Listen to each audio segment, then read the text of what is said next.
توی این سطح میزانه کار میکنیم دفاع شخصیه. اکثریت دفاع شخصی ما در پایه کاربردی بودنه، نه نمایش. ما داریم انواع دفاع شخصی کاربردی، نمایشی. دفاع شخصی کلاسیک یا نمایشی بر پایه چرخش‌ها، قطب‌ها، ضربات پا و حرکات زیبا، جذاب و ظاهری هستند.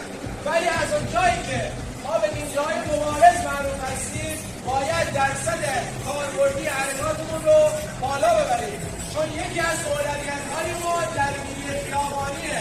پس دفاع شخصی که کار می‌کنیم باید به حداکثر ممکن کاربردی باشه. این مسئله دفاع شخصی ما. بحث دیگه رشته ما قسمت سلاحه. ما کار با انواع سلاح یاد می‌گیریم.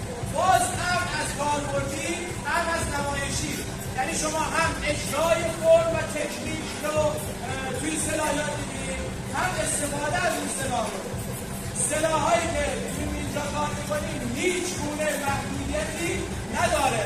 گفتم یکی از معروفیت اینجاها اینه که از تک ابزارها و چیزهایی که دور اطرافشون هست میتونن سلاح درست کنن. از کمربند دور کمرشون تا کیلوگرم توی جیبشون تا تلفن همراهشون تا دستک دور دستشون تا حتی انگشتر توی انگشتشون. نیمکارگارا یاد میگیرن که با هر چیزی که دور برشون سلاح درست کنن. پس اینو یاد خواهید میده که توی رشته نیمکارنجه از هر ابزاری که دورتون هست بهترین استفاده کنید برای دفاع از خودتون. این بحث استفاده از سلاح. یکی دیگه از چیزهایی که یاد میگیریم توی نیمکارنجه راکروباته.